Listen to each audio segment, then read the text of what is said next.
Alright guys, welcome back. It's Final Exam Guy, and today we're going to be going through some problems on trigonometric derivatives. We're going to be solving 10 problems, and you'll understand them and feel comfortable with Trig because a lot of people don't, but it's not that hard, really. If you enjoy the video and you learn something, don't forget to subscribe to my channel. You can support me that way, and share the video with all of your friends so that we can share all the knowledge. So let's get started, guys. Alright, so the first one says to derive the formula d by dx tan x is equal to secant squared x. So usually this derivative, you're going to memorize this because you're going to use it a lot in Calculus 1 and Calculus 2 and 3. You'll just know by heart that the derivative of tan x is secant squared, but it's nice to derive it as well. So we know that d dx of tan x is also the same as the derivative of sine x by cosine x, right? That's what tan is. Tan x is sine over cos x, and because of this, we can apply the quotient rule now. So low d high multiplied by the derivative of the top minus high d low, multiplied by d by dx of cosine x, all over the bottom squared. So to know how to solve this, you have to know some basic trig identities. We'll see what I mean here. So let's go ahead and carry on. So with the top part, we get cosine x minus derivative of sine x is cosine x. So it's not minus here, sorry, it's multiplied. Minus sine x, and the derivative of d by dx cosine is negative sine x, so this becomes a positive sine x over cosine x squared. Alright, so we got cosine squared x plus sine, this is all squared, sine squared x, and the bottom you can just rewrite it as this. It's the same thing. So one of the basic trig identities is that secant squared x.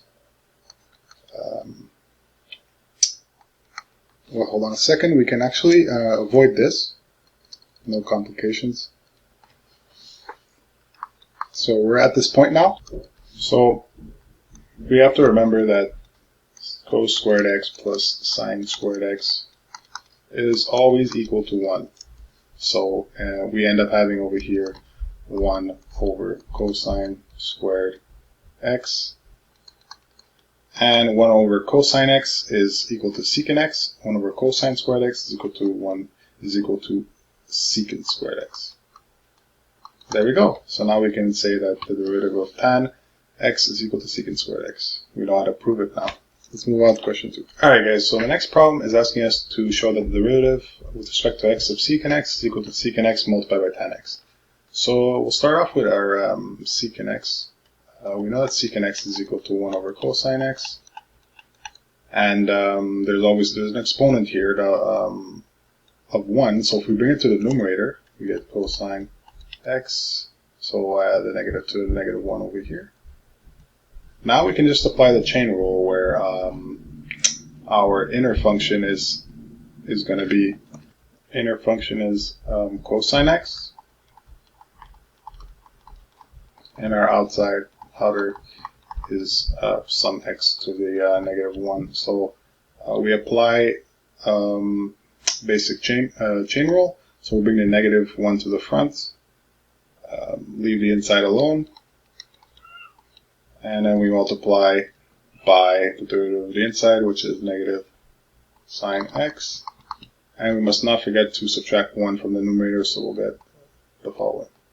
Alright, so a negative times a negative is a positive, so we can drop the negatives, and this cosine x to the power of negative 2 can go in the denominator as cosine x squared.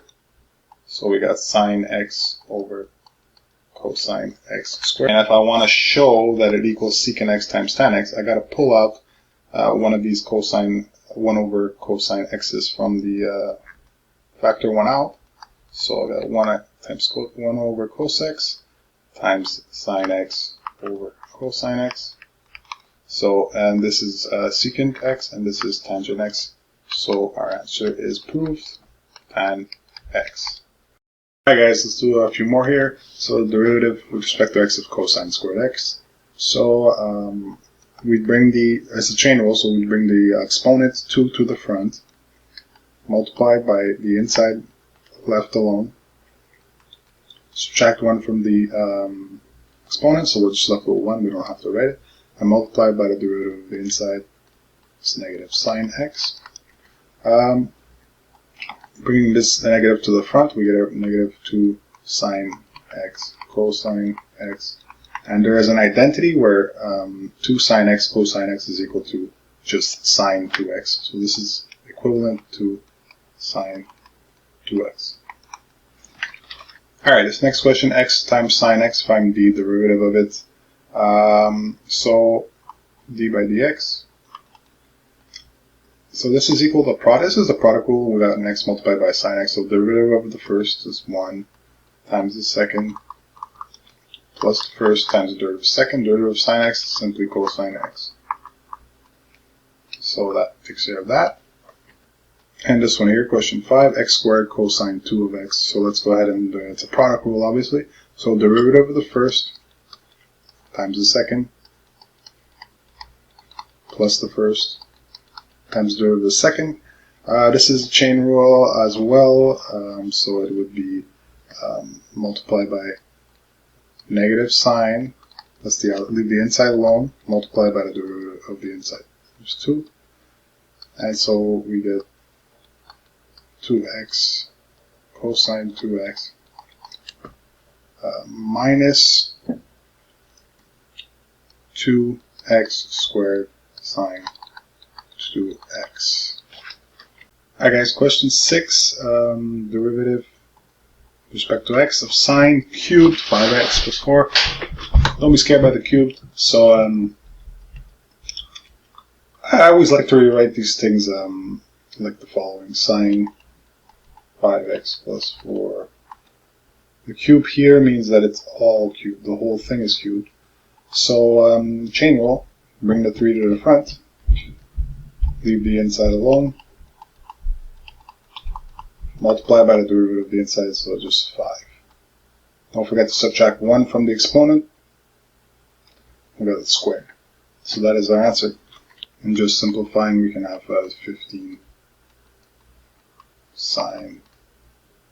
If we want to put it back in the form that the question gave us, we just have 15 sine squared 5. Alright guys, let's do something a little more challenging. So I got tan squared of sine of x cubed. This is going to be multiple chain rules. The first thing to do here is to rewrite this as tan of sine of x cubed. And all of that is squared, so it's equivalent. So the first thing to do, y prime, so we'll apply the chain rule to the outside function, that is basically x squared. And we'll multiply by the inside. We'll leave the inside alone and multiply by the derivative of the inside. So we go ahead and do that. So we'll bring the 2 to the front. Leave everything in the inside alone. And then we subtract 1 from the exponent, so we're left with just 1. Don't have to write it. And now what we can do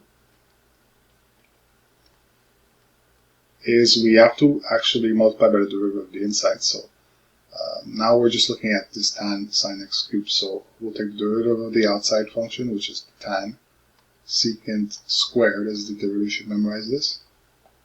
And leave the inside alone. Sine of x cubed. Multiply by the derivative of the inside, derivative of sine x cubed. So this is another chain rule. So derivative of the outside is cosine. Leave the inside alone. Multiply by the derivative of the inside, so 3x squared.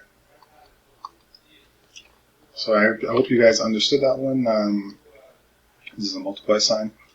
So here's our chain rule. First chain rule.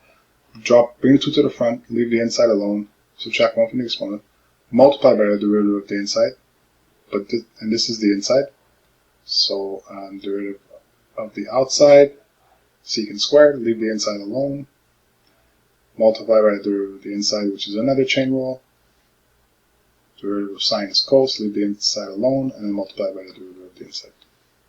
Pretty nifty, yeah? Let's go to question 8. So another little fun one over here, and by fun I mean long. So let's start with it here. We got two product rules to do, one in here, so let's go ahead. F prime of x, we'll just go in green. F prime of x. So derivative of the first, 3 times the second, cosine x, plus the first, 3x, times the derivative of the second, negative sine x. Now we move on to the next set. Minus, so derivative of the first, 2x, times the second, secant x, plus the first, so times the derivative of the second. Derivative of secant x is secant x tan x, you should memorize that one. Secant x tan of x. Should be a bracket here. So we just simplify 3 cosine x minus 3x sine x minus 2x secant x minus x squared secant x tangent x. Sweet.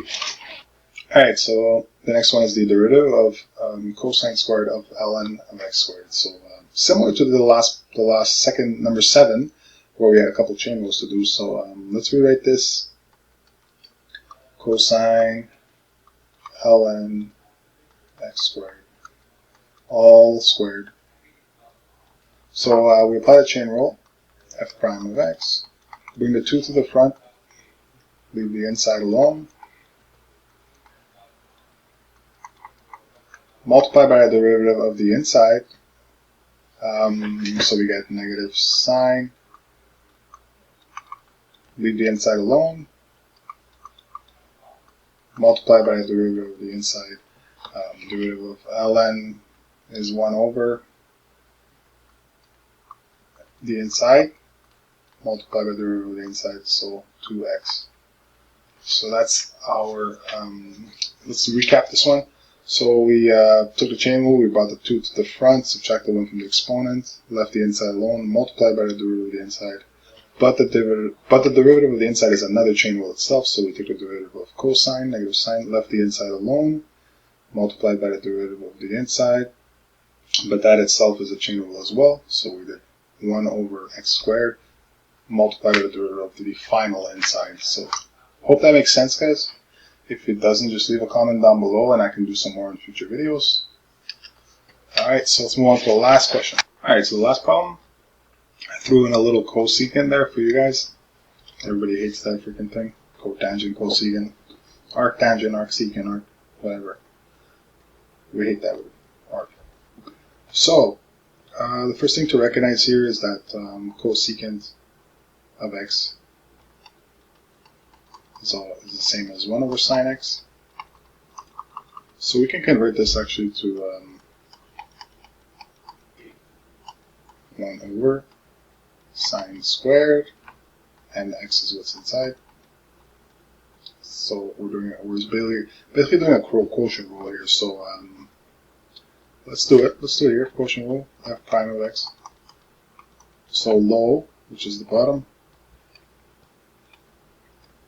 to 7x squared, multiplied by the derivative of the top, low d high, derivative of 1 is 0, so this whole term will go to 0, minus high, derivative of the bottom, so it's chain rule, put this 2 outside and put this in brackets and put the 2 outside, you'll bring the 2 to the front,